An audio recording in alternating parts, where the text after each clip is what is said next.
At the beginning of the story, we see a young boy standing in front of a forge. The boy was heating a sword with the forge. He steeled his resolve and raised the hot sword. He opened his mouth and bit the hot sword. He shoved it into his mouth. Ever since this boy, whose name is Arhan, was young, his father would often tell him a story. While standing in front of a huge portrait of a swordsman, Arhan's father told him that every member of the caravan family must remember this story. He placed his hand on Arhan's head and told him that their family might currently be living in a small village far from the capital, but this was not the case 200 years ago. Their status was unmatched at that time. With a look of hope in his eyes, Arhan's father told him that their family had a knight called the God of War. They also possessed righteous supervisors who were favored by the king and respected by everyone. The man pat his son's head and told him that their family was chosen by the sword, and they have produced several sword masters for generations. This is why everyone treated them with respect. The caravan family were the invincible protectors. Arhan's father placed his hand on his shoulder and told him that he will one day take over his position and become the head of the caravan family. He told his son that he must always live with the pride of the caravan family flowing through his veins to regain their glory and to stand tall once more as the protector of the land. This was the duty of the caravan family. Some years later, we see the older Arhan cutting some wheat in a wheat field. At this point, the boy came to the realization that the heroic tales his father used to tell him were just tall tales. He saw his family as disgraced nobles clinging to the past. This was a pretty common thing among nobles. He believed that his family wouldn't be living as landlords in their poor village if the stories were true. They wouldn't be spending time doing farm work with the tenants. After cutting up the wheat, Arhan picked them up and moved them to another place. He thought about how his father's stories had so many holes in them. The idolized figure in the portrait, who is the founder of the family, looked odd to Arhan. No matter how much he looks at the portrait, the founder didn't resemble him and his father at all. Even the sword that was passed down in his family looked weird to him. For something that was supposedly made hundreds of years ago, it is way too sharp and intact. The weirdest thing about the stories was that there was no mention of Liam Caravan, the founder of the family, in any of the kingdom's history books. Arhan couldn't find a single thing in the books. Based on what he saw, Arhan concluded that the stories were just tall tales that were made up to give the descendants something to be proud of. While he was thinking, Arhan looked at the cart containing the wheat. Someone called out to him and asked him about why he is zoning out. When Arhan turned around, he saw a man smiling at him. The man told him that it is time for their snack break. A man sitting on the ground told him that they will eat all the warm bread if he doesn't hurry. An elderly man told him that he will eat it by himself. Arhan asked them to wait for him. A woman hit the elderly man in his back to stop him from choking on the food.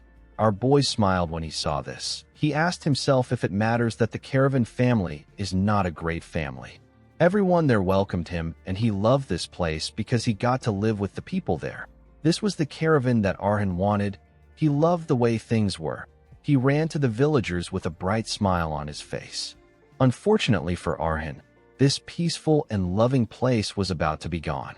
Later in the evening, Arhan got on a horse and told the villagers that he has harvested enough for today. He informed them that he is heading to the market in the neighboring town.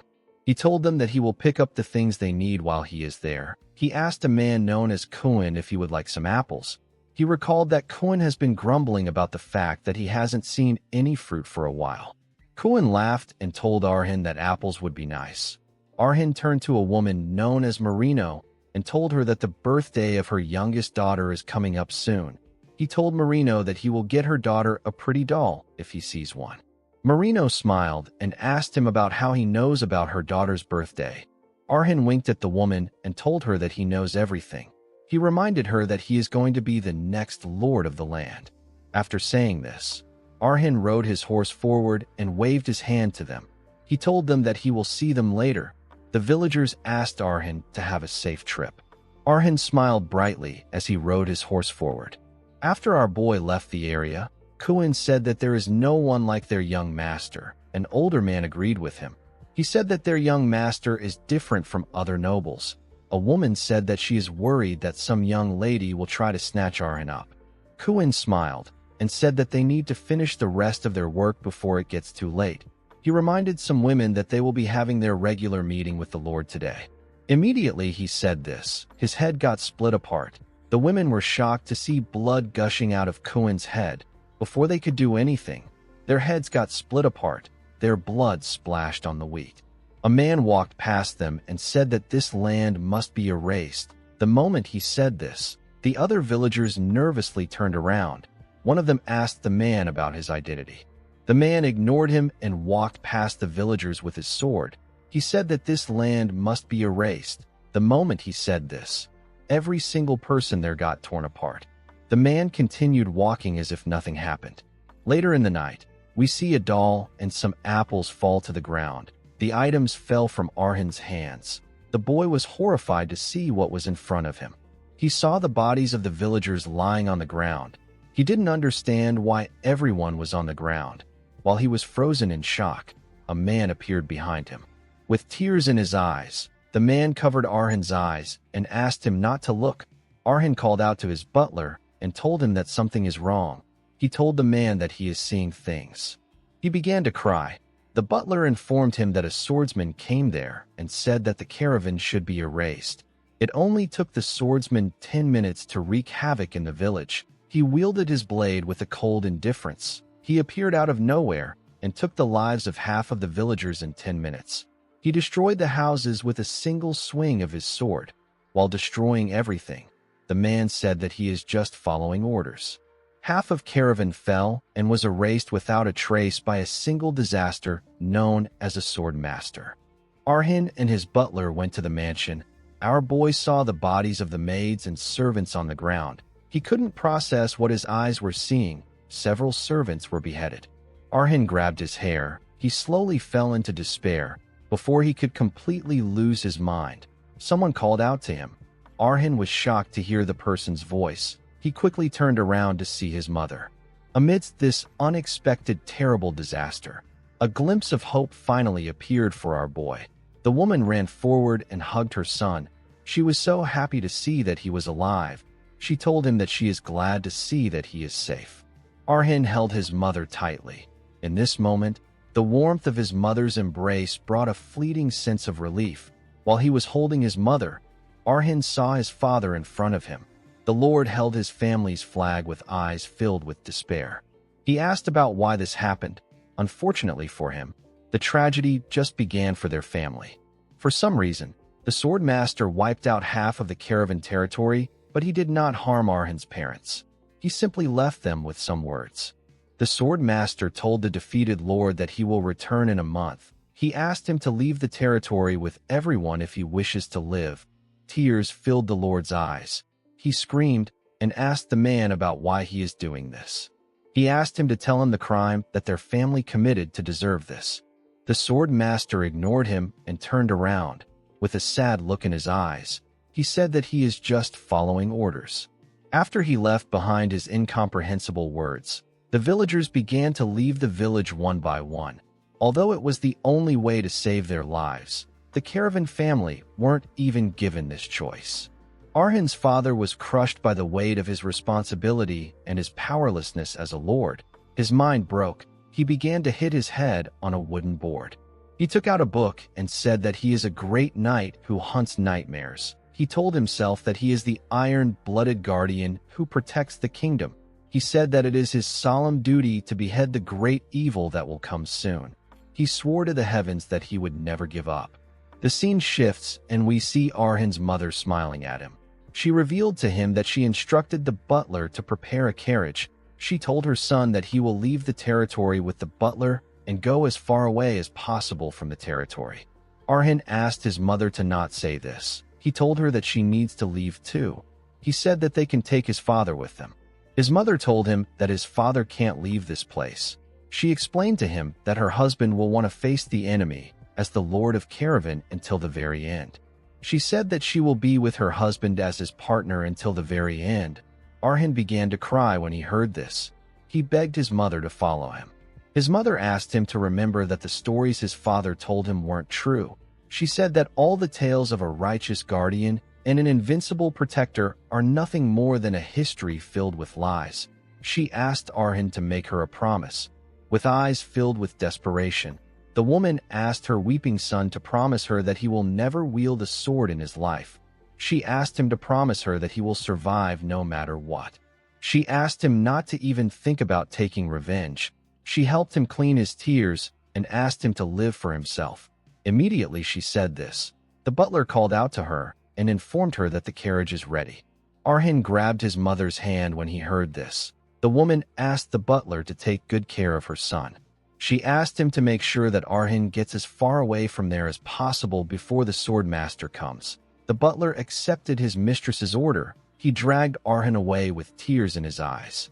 While he was dragging our boy, he called out to his mother. His mother simply closed her eyes. The butler told Arhin that they need to go. Our boy still called out to his mother. With tears in her eyes, the woman told her child that she loves him. She returned to the mansion to see her husband still hitting his head on the wooden board. The man seemed to have completely lost his mind. His wife hugged him from behind and asked him to stop suffering alone. She told him that she will be with him until the very end. A while later, we see the butler riding the carriage through the forest. He told his young master that he understands that this is an incredibly painful and devastating situation. He told Arhin that he has to endure it. He said that their opponent is a calamity, a natural disaster that humans like them cannot possibly overcome. The man explained to Arhin that he needs to accept this tragedy for what it is and forget about it if he wants to continue living. He assured him that the Lord and his wife would have wanted him to do this in order for him to live on. The moment he said this, the man turned around. He saw that his carriage was empty. Arhin was already running towards the mansion. He ran there with a crossbow on his back. No matter how much he thought about it, he couldn't just leave on his own. He couldn't leave his parents behind. Arhin couldn't run away alone. Although the mysterious man was called a calamity, Arhin still believed that a sword master was still just a man. He told himself that the sword master is a man who will die if an arrow pierces his heart. Our boy spent the last month preparing a deadly poison.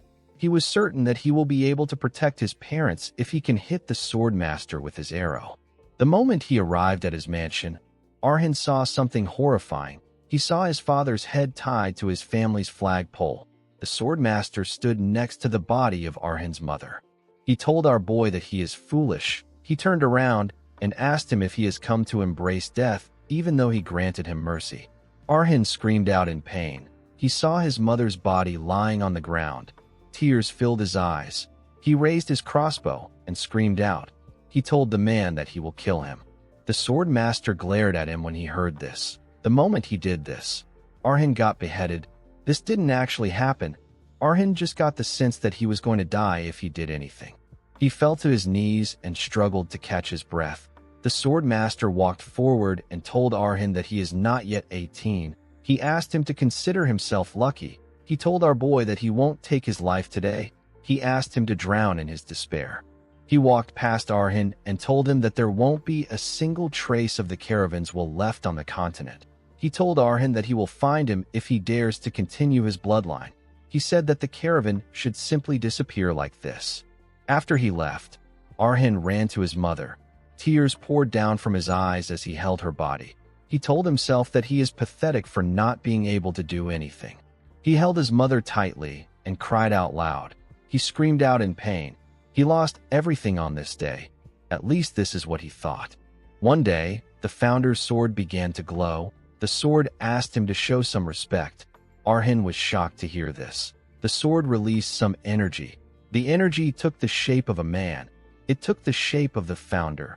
Liam Caravan referred to Arhin as his descendant. The scene shifts, and we are taken back to the past. It has been a year since Arhin buried his parents and his servants in one corner of his estate. During the past year, Arhin prepared for his revenge. He researched on the pinnacle, the one who is currently hailed as the strongest sword on the continent, the guardian who protects the kingdom's peace, the righteous sentinel who eradicates evil, a superhuman with the most brilliant talent on the continent. His name is Carlos. He is known as the wielder of the 10 swords. This is the name and the title of the man who took everything away from Arhin. Unfortunately, the truth still remained shrouded in mystery. Arhin didn't know why Carlos killed his family. He didn't know about who supported the decision and the kind of secrets that his family holds. There was only one thing that was clear to him. The lives of all the people who died in vain will never return. While carrying out his research, Arhin came across something. He saw the founder's sword glowing. He wondered if the unsolved mysteries have finally driven him to madness. He watched the sword release some energy. He saw the energy take the shape of the founder. He heard Liam ask him to show him some respect. Arhin thought that everything about his family was a lie, but what stood in front of him was the ancestor from the legends. He couldn't understand what was happening. As the rain outside poured heavily, Arhin reminded himself that he has heard about something like this before. He clenched his fist and told himself that those who have suffered severe mental shock often experience hallucinations. However, Arhin couldn't simply dismiss what was in front of him. The spirit in front of him told him that he can sense his wavering. He asked Arhin if he is afraid that he has truly gone mad, or if he is paralyzed by the fact that the ancestor he dismissed as a fantasy has appeared before him. Arhin was surprised to hear this. He asked the man if this is really reality. He asked him if he is truly the founder of the Caravan family and the strongest sword master in history. He asked Liam to tell him why he is just appearing to him now if he is truly the person from his father's heroic tales. As lightning struck, Arhin asked Liam to tell him why he is coming now after all this time. He grit his teeth out of anger and glared at Liam. Liam crossed his arms and told him that it is because he wanted to test him by himself. He explained to Arhin that revenge is an ordeal that shouldn't even be started unless a person is prepared to give up everything. Due to this, Liam watched our boy every single day for the past year. He told Arhin that he must also recognize that he has no talent. Despite the fact that our boy has no talent, his obsession never allowed him to let go of his sword even for a single day. Also, his will never wavered even for a single moment. Liam reminded Arhin that he asked him about why he is just appearing now. He told him that the answer to this is simple. He revealed to him that the hatred in his eyes has finally reached the depth that he desires. Liam said that his second reason is because his own patience has reached the limit. He said that the murderous intent within him wants to tear apart the man who brutally slaughtered his descendant and the people of his land. Liam told Arhin that there is one fact that has never been disproven throughout the history of the continent. Only a sword master can kill a sword master. He told our boy that he swings his sword with such stubbornness because he is also aware of this. He stretched out his hand and explained to Arhin that he will never be able to catch up to Carlos on his own, even if he trains for a lifetime. A sword master is a transcendent existence. They have gone beyond the limits of humanity. They possess a level of skill that even the so-called geniuses can never hope to reach. Even among sword masters, Carlos is a transcendent being who stands far above the rest. Liam explained to Arhin that there were only a handful of warriors as skilled as Carlos during the Age of War. He said that no one in this age can kill Carlos. As time passes, he will become even greater. Arhin couldn't believe what he was hearing. He now understood that he had no chance of winning. He was already aware of how vast the gap between him and Carlos was, but he never thought that it was beyond difficult. He couldn't believe that Liam was telling him that it is impossible for him to get his revenge. He couldn't accept the fact that he had to stand by and watch the bastard who took everything away from him enjoy the life of a hero. He realized that he has once again become powerless. Liam told Arhin that things are going to be different from now on. He told him that he is going to help him become a sharper and stronger blade than Carlos. He assured our boy that he will be the one to judge the murderer as a member of the Caravan family. He said that there is only one path that a Caravan can take. Liam referred to Arhin as the descendant of the steel-blooded and asked him to eat his sword. Arhin was shocked to hear this. The scene shifts and we are taken to a smithy. We see several weapons inside the smithy. Arhin ignited the forge and placed a sword inside. Liam revealed to him that the Caravan bloodline is a mix of human and dwarven blood. He said that the bloodline began with him, the half-dwarf. He explained to Arhin that they did not gain the physical traits of the dwarves, but within their blood is a special ability passed down to the descendants of the Caravan family. This ability is the power to consume swords. By doing this, the caravans made the memories and skills of the former wielder their own. This is how the caravan family has been able to produce sword masters for generations. It is the source of the power that made them such a great family. Arhan never thought that he would hear about people inheriting power by eating swords. He knew that dwarves were friends of iron and fire, but he had never heard of such a bizarre ability. The entire situation made no sense to him, and the stories were a bit confusing. However, Arhan knew that the truth can only be proven by results. He knew that he didn't have the luxury to doubt anything. He turned to his ancestor and asked him to tell him how to consume the sword. Liam smiled when he heard this. He told Arhan that the method of consuming the sword is easy. He asked him to just heat the sword until the blade is soft enough. Once he is done, our boy needs to start eating it. Arhan raised his sword and moved it close to his mouth. He was quite nervous to eat the hot steel. He told himself that he might be trapped in a nightmare right now, or he has simply gone mad. He said that he might even be getting led astray by a mere phantom. However, Arhan didn't really care. As long as there was a sliver of chance, our boy was willing to take the risk. He put himself together and bit the hot steel. He screamed out in pain as the steel went down his throat. He felt like his entire body was burning. Arhan could feel fire in every part of his body. The hot sword fell out of his hand. Arhan fell to his knees and held his throat. He fell to the ground and tightened his grip around his throat. While struggling to put himself together, Arhan told himself that he needs to remember. He remembered how his people were slaughtered, how his father got beheaded, and how his mother lost her life. He remembered the face of the murderer. Arhan gathered his strength and picked up the remaining steel. He began to eat it.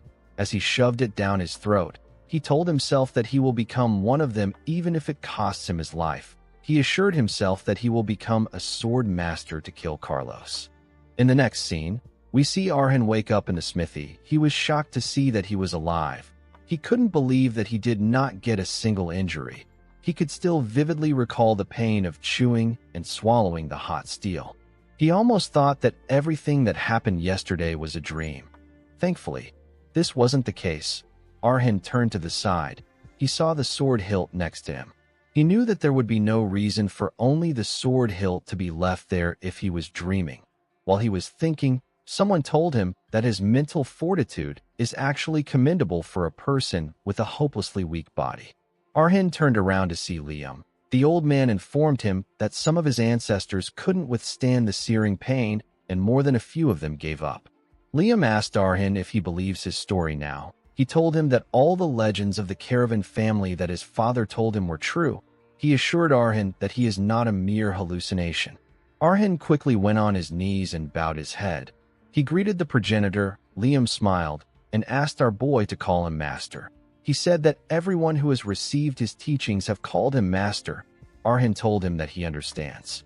He raised his head and asked Liam if he inherited his great power just like his father said. He reminded Liam that he mentioned that he could gain power by simply consuming swords. He told his master that he can't feel that much has changed. Liam cleared his throat and told Arhan that they have a little problem. He told him that the problem comes from him. Arhan asked him about what he means. Liam explained to him that his original plan was to have him eat his beloved sword and raise him to the level of a sword master. However, this didn't happen because his blood might have thinned over the generations. Liam explained to Arhan that he still inherited the ability to consume swords, but the ability to digest the power contained within the sword seems to have weakened considerably. Liam told our boy that it is impossible for him to fully digest the essence of his sword in his current state. Arhan was shocked to hear this. He put himself together and told his master that he understands. He said that he knows he is telling the truth. Liam asked Arhan if this is all he has to say. Arhan explained to him that he was already aware of his body's weakness. He told him that he is disappointed with the result, but he is quite grateful that another path remains open for him. Liam asked him about what he means. Arhan told him that he just said that it is impossible for him to digest the essence in his current state. This means that he will be able to handle the power one day. Arhan told his master that he basically needs to start with a sword that he can handle. This means that he just needs to find a sword that fits the current version of himself. Liam smiled when he heard this. He told his disciple that he already has the intuition of a sword master. He told him that they need to get a worn-out and well-used sword. He asked Arhan to guide him to an area where old, shabby weapons are abundant. He told him that he will pick a weapon for him. Arhan took his master to a place filled with thousands of items. Liam said that the place is pretty gloomy. He told Arhan that necromancers would love a place like this. Arhan revealed to him that all the old things from the slums are gathered there. It contains worthless scrap metal and unusable weapons. Our boy told Liam that there is no place more suitable than this to seek a sword that meets his condition. Liam told him that this place is a good start. He looked around and said that he also used to devour swords in places where the smell of blood was thick. The swords were held tightly by the fallen soldiers. The axes were covered in mud and blood. There were spears with broken shafts rolling on the ground. Liam said that he ate everything with all his might. He did this to grow stronger and survive. With a crazy look in his eyes, Liam said that this place reminds him of those times. He told his disciple that they clashed without end to guard the sparks of life. They acquired several wounds. Some died on the same day, and others lived to see tomorrow. Living in those days was a battle. In the midst of those struggles, countless lives were inevitably extinguished without trace. And yet, a select few leave behind a dazzling single point of light. Immediately he said this. Liam found a weapon. He pointed at it and asked his disciple to take it. He told Arhan that he must devour this thin weapon as his second sword. 1 month later, we are taken to the caravan mansion. We see some men walking in the mansion. The men assumed that the place was abandoned. They didn't see a single person in the mansion and in the village. One of them suggested that a warlock might have used the mansion to experiment on living beings before. His comrade disagreed with him. He told him that they would have died immediately they stepped into the mansion if it was owned by a warlock. He said that some fallen noble is probably hiding there. He asked his comrade if he can't tell that the place reeks of the smell of the rich. The men sat down and laughed. They said that their luck has finally turned around. They believed that their job was going to be easy. One of them found an item while looking around. He informed his comrades that the daughter of a noble stays there. He raised the dress he found and told his comrades that there is a whole pile of fine women's clothes that are freshly washed. The man smelled the clothes and told his comrades that the scent is truly different. The bald one among them smiled like a lunatic and said that they will be able to have another kind of fun if they play their cards well. The men quickly gathered around to sniff Arhan's mother's clothes. Someone asked them to stop. The men quickly turned to the person. The person turned out to be Arhan. Our boy told the men that his mother liked things being tidy. He said that she truly hated it when her belongings were a mess. He asked the men to put down the dress and have a conversation with him. The men were surprised to hear this. They were relieved to see that the person who asked them to stop was a young boy. One of them said that he could be the son of the mansion's owner. Arhan asked the men if they came to seek food or simply get a place to stay. He asked them to give him an answer. He told them that he is willing to accept them as guests if it is for one of these reasons. The bald man was annoyed to hear this. He asked Arhan if he has lost his mind. He said that nobles have no common sense. He told our boy that he should have stayed hidden quietly. He asked him about why he crawled out to make a fuss. Arhan closed his eyes when he heard this. The man charged at him and asked him if he is eager to die. Arhan opened his eyes when he heard this. Something in him got activated. He stabbed the man in his stomach with a very thin sword before he could touch him. The man spat out some blood. Arhan told him that he now understands that they are intruders, not guests. The scene shifts, and we are taken to the past. We see Arhan staring at a furnace. He asked his master if this is really the sword he is supposed to eat. He said that it looks more like a needle than a sword. He told Liam that the sword looks like it will snap if he tries to cut something with it. Liam told him that this is expected. He explained to Arhan that the sword was never meant for slashing foes, nor is it for crushing them. He told him that it is a weapon forged for a single purpose, in a decisive battle where life and death hang in the balance. This sword is meant for piercing through the enemy's vital points to end their life. It is a sword that is used to thrust. Arhan didn't expect to hear this. He carefully looked at the sword. He didn't think that it was only made for thrusting. He believed that it would have been better for him to get a sturdier and more familiar weapon. Liam told him that he can tell that he believes a spear would be better. Arhin became nervous when he heard this. He didn't expect his master to know what he was thinking. Liam told him that his doubt isn't completely wrong. He explained to Arhin that the memories dwelling within the sword are the most useful thing for his weak and fragile body. He revealed to Arhin that before the previous owner died, she single-handedly pierced the lives of over 2,000 enemies. He told Arhin that the woman did this with a body more slender than his own. He asked him to treat the sword with the respect it deserves and consume it with gratitude. He said that the weight of the sword may be light, but the life that dwells within it is immeasurably heavy and solemn. Liam told his descendant that there is much for him to gain from inheriting the woman's memories. As he spoke, Arhin put the sword into the furnace. The scene shifts, and we see a young girl saying that the last thing she remembered as a child was a burning mansion. When the girl, who was barely 10 years old, opened her eyes, many things had changed. Her parents had been reduced to ashes in the inferno. Their bodies were unrecognizable. The girl herself woke up with a scar on her face. When she heard that she was the only one who managed to survive, the girl softly said that she wished she had died with her parents. After losing everything in an instant, the child was sent to live in an old orphanage. This orphanage worshipped the goddess of fire. The day the girl learnt that the orphanage was a place that considered fire to be the salvation, she was dragged down to rock bottom again. She who had lost everything to fire had to live in a place that saw fire as salvation. The girl realized that she still hadn't escaped the flames.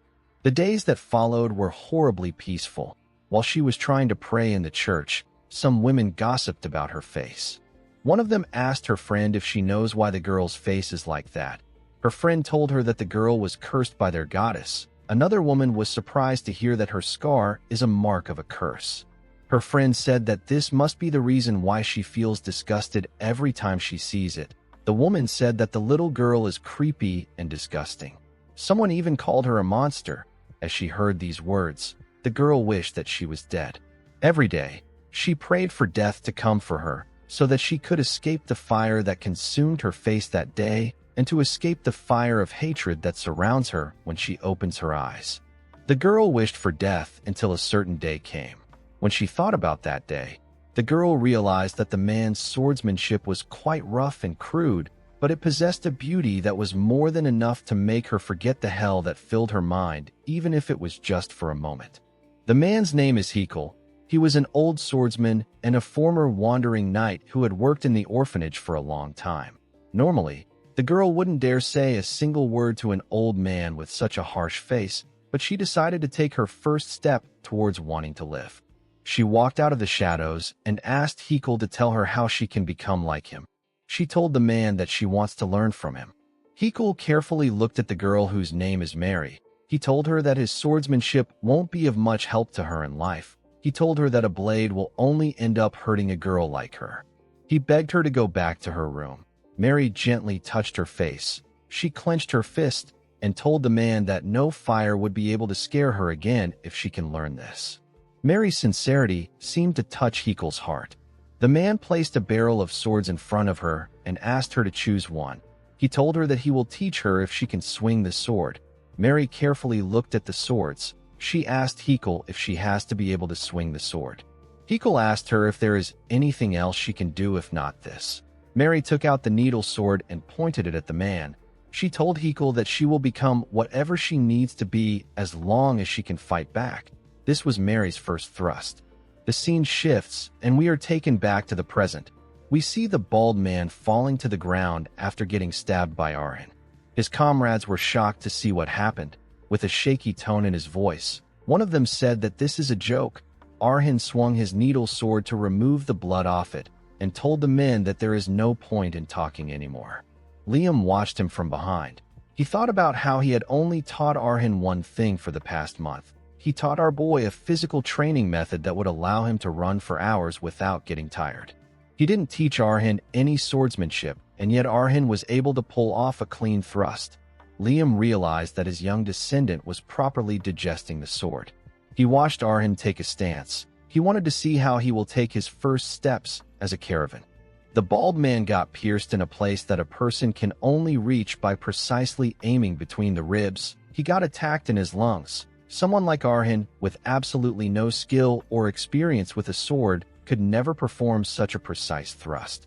Yet there was only one reason why this was possible. He got the memories of the owner of the needle that he consumed a month ago. He got Mary's memories. The scene shifts, and we are taken to the past. We see Mary talking about how Hekul taught her many things after the day she picked up the sword. The man taught her how to stand straight and hold a sword, how to fight, and even how to survive. Although it wasn't a systematically established theory, Hekul's swordsmanship contained the romance and freedom that he gained while living as a wandering knight. For a girl who feared fire, Hekul's swordsmanship was beautiful beyond compare. It carried a quiet toughness. The older Mary decided to name the swordsmanship Hekul's blade. She loved it with all her heart. A few years later, we see a sick Hekul lying on the bed. He told Mary that a day will come when she has to leave this place. Mary held his shaky hand. Hekul asked her to go out into the wider world when she leaves this place. He told her that this is the last thing he will leave to her. He said that it is his final lesson. He carefully looked at his weeping student and told her that he is glad that she is there at the end of his journey. After saying this, Hekul passed away. Mary bowed her head and thanked him for everything. She asked him to rest in peace. After Hekul passed away, Mary left the orphanage and went out into the world. Before long, Mary made a name for herself as a fairly well-known mercenary. Maybe it was because she used a peculiar sword that was as thin as a needle, or maybe it was because it was rare to see a young woman in this line of work. People began to call the woman the sewing gypsy. The scene shifts, and we are taken back to the present. As Arhin took a stance, he realized that this was the digestion his master spoke about. He noticed that Mary's memories were flowing into his mind. They were speaking to him. The bald man on the ground quickly began to beg Arhin. He begged our boy to spare him. Unfortunately for him, Arhin didn't listen to his plea. He stabbed the man in his neck and said that he put an end to things in a clean manner. Immediately he said this, he realized that this was his first time killing someone. However, despite this being his first time, our boy felt no emotions at all. All he could see was what remained in front of him. He knew that he was only able to get an opening before because the man underestimated him. But now, he is outnumbered. Arhin knew that he wouldn't have the same luck as before. He was certain that his enemies also knew about this. He didn't understand why they weren't charging at him when they have the advantage in numbers. Liam revealed to our boy that the men are scared. He said that they have a good reason to be terrified. He explained to Arhin that the movements he just showed weren't something that a beginner would do. The men were shaking. They wondered about what they should do. Liam explained to Arhin that a moderate amount of fear helps one to survive, but excessive fear clouds one's judgment. It makes the enemy before them seem bigger than they really are, and it tricks them into believing that the enemy is a much more powerful being. Liam told Arhin that the men currently see him as a murderous fiend that is skilled with the sword. Upon hearing this, Arhin realized that it was time for him to attack. He charged at the other three men.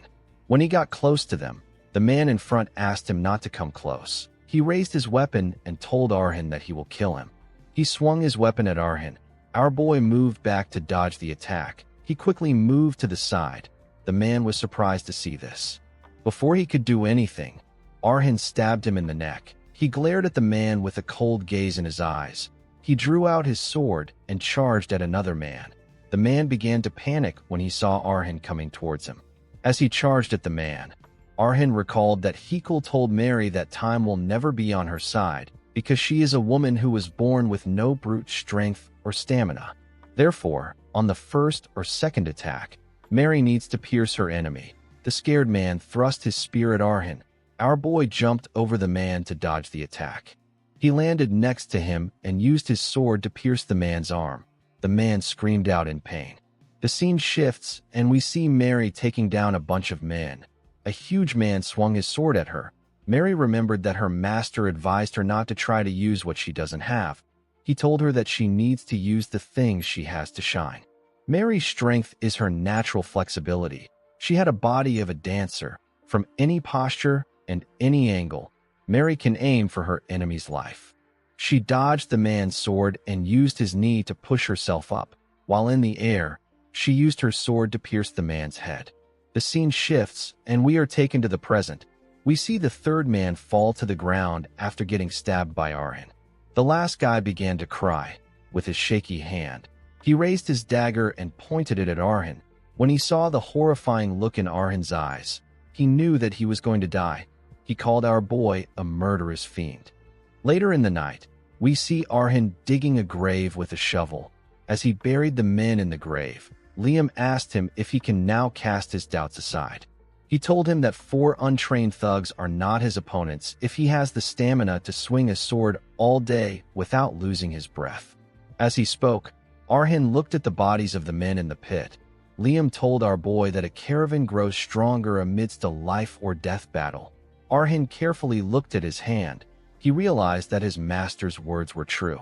He remembered how his body became as flexible as a dancer's own. It was as if it was reacting to the memories within the sword. He recalled that Mary's memories became clearer as the fight begun. He now understood how it was for Mary to fight against the world. Arhin realized that this is what his master meant when he told him that he will grow stronger the more he understands the sword. This was the power of digestion. Liam told his student that he never lies when it comes to matters related to the sword. He promised Arhin that his days ahead will be painful. He told him that he will face a series of trials where he will wish that he was dead. He told our boy that he will feel like the hardship he faced today was a blessing. He asked Arhin if he will still walk down this path after hearing all this. Arhin told his master that he is willing to walk down any path if it means that he gets to point his sword at Carlos's throat. In the next scene, we see our boy breathing heavily. He asked his master if this is truly the right path. Arhin was climbing a cliff. He was already quite high up. Liam asked our boy about where the look he had last night went. He asked him if his doubts have returned. He said that his doubt is actually one of his strengths. He told Arhin that he has always been this way ever since he was young. He said that they will need to work on this trait at some point. Arhin couldn't argue because he was trembling. Liam told him that he will answer his question. He reminded Arhin that the path of a swordsman is broadly divided into 5 stages. The path begins with the sword beginner. Sword beginners who have talent reach the realm of sword walkers. Sword walkers who establish themselves as strong and become the linchpin of the battlefield reach the realm of sword runners. The hero who can overturn the tide of battle alone is the sword expert. Finally, there are those who reign above all swordsmen. They are revered as gods. They have achieved the mind sword. They are known as sword masters. Liam asked Arhin about where he belongs on this list. Arhin told him that he knows he wants a bold answer. He said that he knows his own level well. He said that the prerequisite for becoming a sword master is wielding mana, and to wield mana, one needs a vessel to store it. This vessel is a second heart. A person needs to form a mana heart to use mana.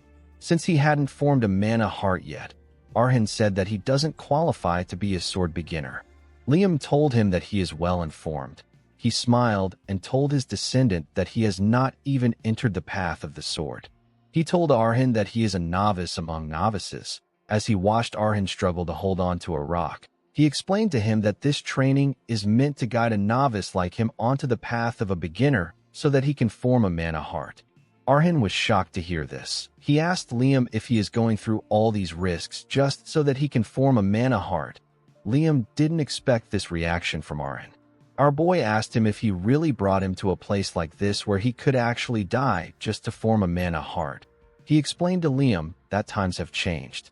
He revealed to him that a person can get a mana heart by just drinking an alchemist's potion or by having a walker-level knight infuse mana into him to awaken his senses and form a mana heart.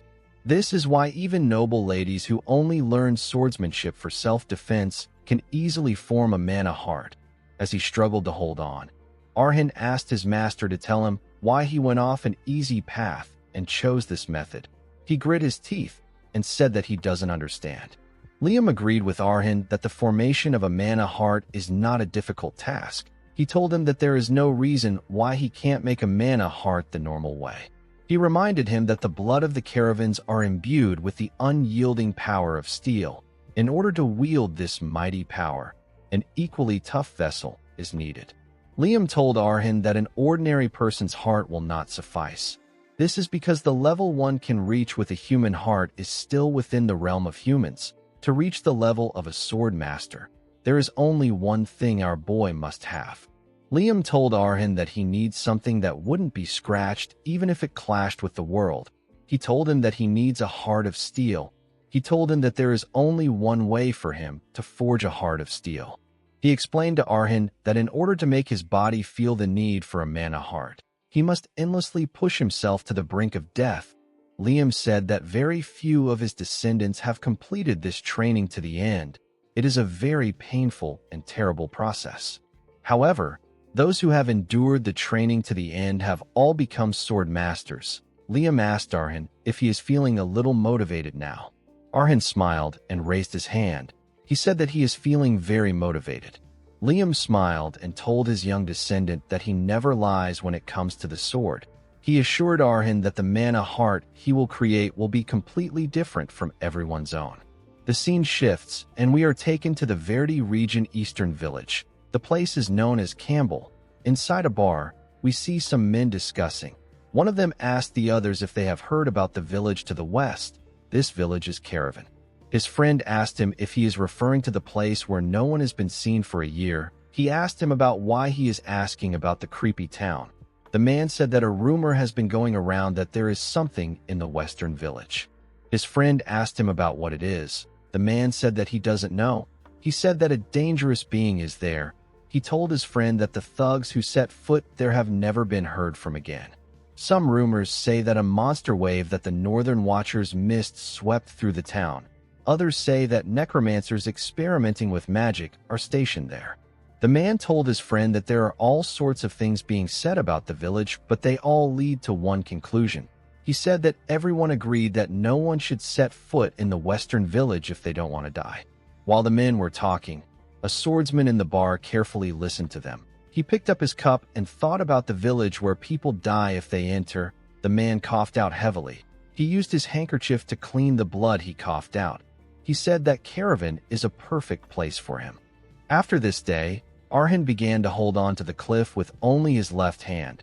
He dealt with more uninvited guests at his mansion even on days where he was completely drained. On some days, he would experience terrible muscle pain from physical training. It was a struggle for him to even lift his arm. Yet Arhin didn't miss a single day of training. He pushed through with all his might. He continued his training for a month. Even after a month passed, Arhin was unable to form his mana heart through the absurd training. However, our boy could tell that a change was taking place in his body. One of the changes he noticed was that his senses became incredibly sharp. The scene shifts, and we see Arhin easily dodge a chain that was thrown at him. He was facing an intruder. The intruder's iron chain had an iron ball attached to it. He threw it at Arhin again. Before the chain could touch our boy, he bent his head and dodged it. He quickly charged at the man. It wasn't just our boy's five senses that became sharp. His judgment and concentration in dealing with situations greatly improved. It was incomparable to what it was before. Every time he wielded his sword, he could focus on a single point for a brief moment. It felt like time stopped for everyone except him. When the man saw Arhin getting close, he swung the other side of his chain at him. Arhin easily sensed the attack. It was as if time slowed down for him. He quickly bent his head to dodge the attack. He got a clear opening. The intruder was shocked to see Arhin below him. Our boy stabbed him several times. The man screamed out in pain. He was unable to move as Arhin delivered the final strike. The past version of Arhin and the current version of him only had one thing that was different between them. The difference is that Arhin can feel mana now. The scene shifts, and we see Arhin place the weapon of the intruder on his grave. There were other weapons in the graveyard that belonged to other intruders. After burying the man, Arhin began to meditate. He knew that he was only able to defeat so many people despite not having a mana heart or being a sword beginner because of the power of the needle. He found the power to be astonishing. As he carefully released some mana, Arhin asked his master about the kind of power he will possess at the next level. Liam found it odd that Arhin was impressed by something as trivial as this. He told him that he still has a long way to go before he is no longer a novice. He said that he will still answer him. He revealed to Arhin that once he forms his mana heart, become a sword beginner, and understand the depth of his current power, he and the owner of the needle will be on equal footing. He explained to Arhin that if he takes one more step forward through the path emitted from the mana heart, he will be able to enhance his physical abilities and construct a domain for offense and defense. He will enter the realm of superhumans and reach the level of a sword walker. Liam told Arhin that even though the sword walker is the very next stage after the sword beginner, he will realize how vast the difference is between the two stages the moment he enters the next stage. He asked Arhin if he has answered his question. Our boy told his master that he now understands. He said that he has one more question. He asked his master if the man who entered his territory recently and has settled there is a sword walker. This man was the swordsman from the bar. Liam told his student that his observation is correct. He explained to him that the man is on a completely different level from the trash he has dealt with so far. He asked Arhin about what he plans on doing. He told him that he won't last a single second in his current state. Arhin got up and said that he plans to observe the situation and prepare for the worst for now. He said that he has no other choice. Liam told him that he can choose to abandon this territory in order to avoid a fight that he can't win. With a sad look in his eyes, Arhin said that this is not an option for him. Although it had been so long since the town became desolate beyond recognition, it was still the only place that held everyone's memories. Liam carefully looked at his student. He knew that our boy was emotional. He asked him to grow stronger. He told him that in the Iron Kingdom, only the strong have the answer. He explained to Arhin that even his simple wish is nothing but greed and luxury for his current self. He advised him to dwell on and ruminate over the emotions he feels right now. He asked him to use his emotions as a driving force to obtain what he desires. He advised Arhin to feed on this trial and become as hard as steel so that no one will ever dare to laugh at his words.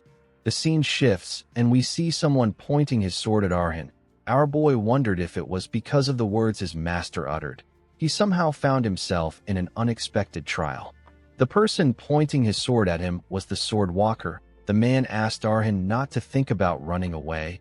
He covered his sword in his energy and told our boy that he will cut him down the moment he shows him his back. Arhin nervously glared at the man. Guys, we have come to the end of our video. If you guys want more of this recap, let me know in the comments section. Don't forget to like and smash that subscribe button for more recaps. See you guys later.